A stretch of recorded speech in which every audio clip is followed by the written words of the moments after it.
Welcome back. This is Eitan Shalom at the Body Mind Wellness Center with my Provençal-ish style fish stew.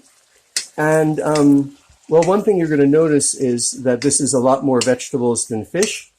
And if you were really making a fish stew, the ratio would be reversed. But I'm perfectly happy with a lot of vegetables here.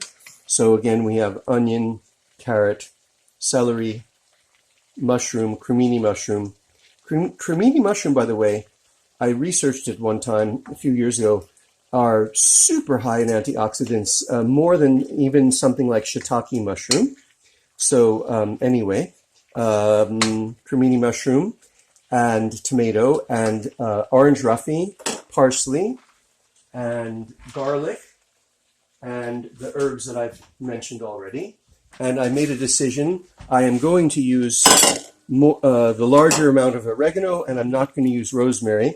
You know, rosemary is a very floral, fragrant bouquet that I like a lot, but right now I'm in the mood more for that sharp intensity of the oregano.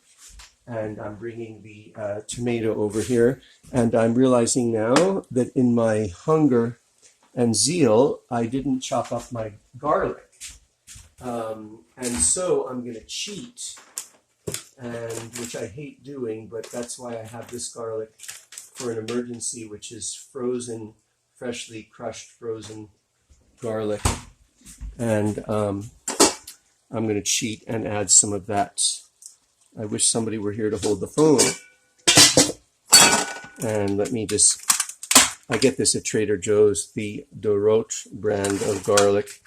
And it's not as good as fresh, but I want to get this done. And so I'm going to use a smallish amount. I'm going to use a larger amount, actually. So I use 2 of those cubes, and 1 cube equals a garlic clove. So let me rinse my hands off, because I now have garlic on my finger. Okay, great. So now the garlic is in there. It's going to have to melt a little bit, but that's fine, because now we're going to add the fish from over here. The fish won't take long to cook at all. And we're going to add the tomato, strained tomato. And I see I need more strained tomato than that. So here comes more strained tomato.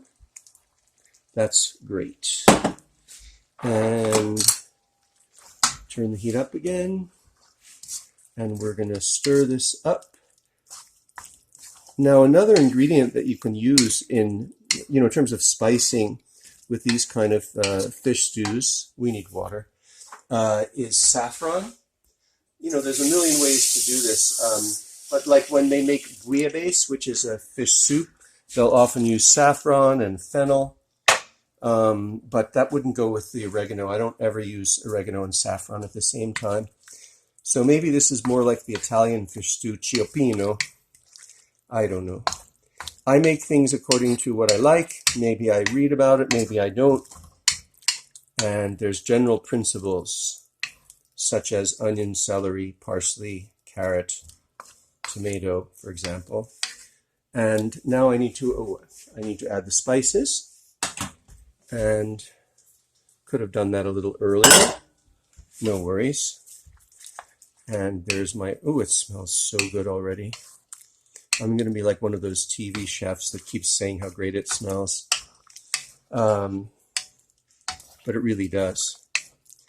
That ineffable combination of things. And I'm going to add a little bit of the parsley for cooking. And a little bit of the parsley I'll add on top. Do I add more water? I'm tempted, but I'm going to leave it alone. And now I'm going to cover it, and we're going to leave the lid on. It's probably going to cook for 5 minutes, not much more than that. So I guess I'm going to have to make a third video. I will be back when it's all done.